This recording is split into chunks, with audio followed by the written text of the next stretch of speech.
إذا كنتم تظنون أنكم بقتلكم لنسائنا وبقتلكم لأطفالنا وبقتلكم لأبريائنا يمكن أن نتراجع، إذا كان عندنا 100 مقاتل في سوريا حيصيروا 200، وإذا كان عندنا 1000 مقاتل في سوريا حيصيروا 2000، وإذا عندنا 5000 مقاتل في سوريا حيصيروا 10000.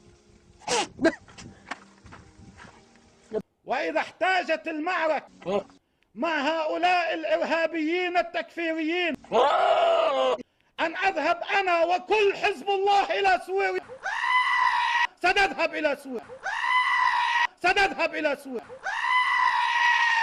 سنذهب إلى سوريا.